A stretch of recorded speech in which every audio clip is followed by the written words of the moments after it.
Hey guys, it's Stacy here with another video for you. Today I'm gonna talk about this, which is a monitor that I bought for my camera. As you can see, it's an LED monitor from Source in Bay, and I bought this especially to use with my Sony a6000. As you know, the a6000 is one of my favorite cameras for filming, and I usually use it for vlogging because I think it's compact and it has great quality. As you probably know, the flip screen of this camera doesn't go all the way up. This is basically what it does, okay? Or you can do it like this. Because I use this camera for vlogging, I don't really mind it so much because I kind of mastered where I have to hold the camera when I'm vlogging. So I don't really mind the fact that I cannot see myself on camera. I actually prefer it because usually when you have the screen on top of the camera, you tend to look at the screen. And if you are talking to a camera, you should be looking in the lens and not in the screen. So for me, that is a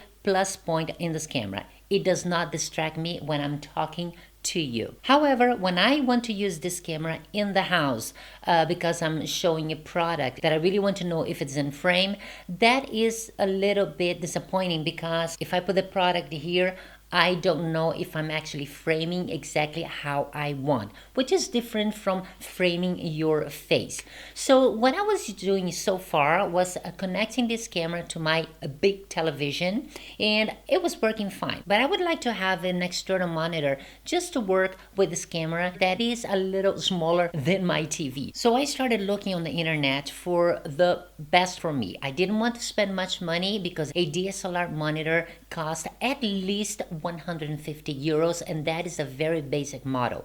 I didn't want to spend that much, so I kept looking. So here's what I found. I managed to find this on Amazon, and I thought it was going to be perfect for me. First, let me explain. This is not a DSLR monitor. So if you are a photographer or a videographer who really needs a perfect monitor, I don't think this is for you, okay? This cost me around 70 euros, which is a big difference from the other monitors, but it does exactly what I needed it to do. So let's do a very quick unboxing. Here is the box, a 7-inch digital TFT LED monitor, and let's see what's inside the box.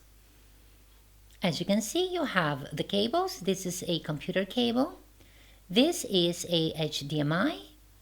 The power cable, which is the English type. You have a foot for the monitor. You also get a car charger. Here is an audio cable. And then you get also a remote control. And on this side, you will have the monitor itself. Here is the monitor, the connections, and that's basically it.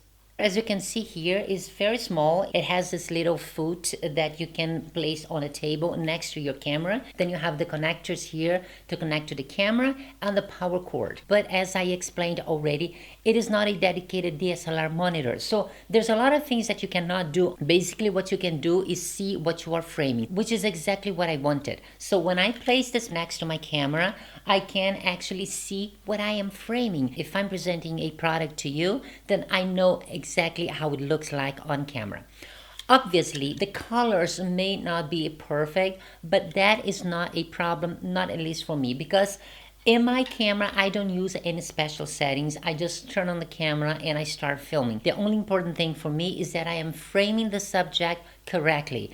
If you are a professional, you will probably not like this monitor because, like I said, I don't think it's a high quality monitor, but it suits the purpose. Another thing that is negative about it is that it does not use a battery. That means it needs to be connected to the power source all the time. The other thing is that the power cord is not that long. As you can see, this is basically how long it is, not that long. So you need to have the monitor next to an outlet unless you have an extension cable, and then you can carry it from one side to the other. Another thing is that it comes with an English plug. So it does not work for me. Unless you live in England, you will need an adapter. Fortunately, I had an adapter already at home. So all you have to do is just connect this here. It will be a little bit bulky, as you can see here, but it works. And boom, the camera is working and I have a reference to see what I am filming. It does come with an HDMI cable, which is a very long one. However, it's a normal size HDMI cable.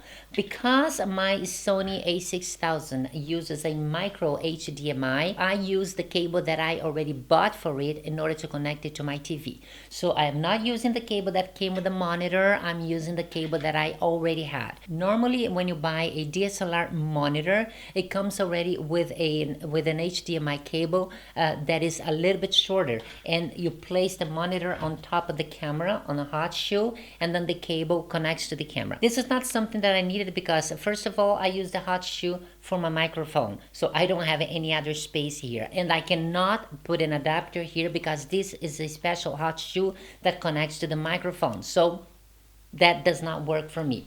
Another thing, that because I place, for instance, the monitor like this next to the camera, as you can see it there? Okay. I place it next to the camera, so everything that I film, I can see. So as you can see here, the camera is connected, and everything that I do will reflect in the monitor. If I want to show the product, for instance, here, I can, and I know exactly what the camera is picking up. You can also see on the settings of the camera, but you cannot change them.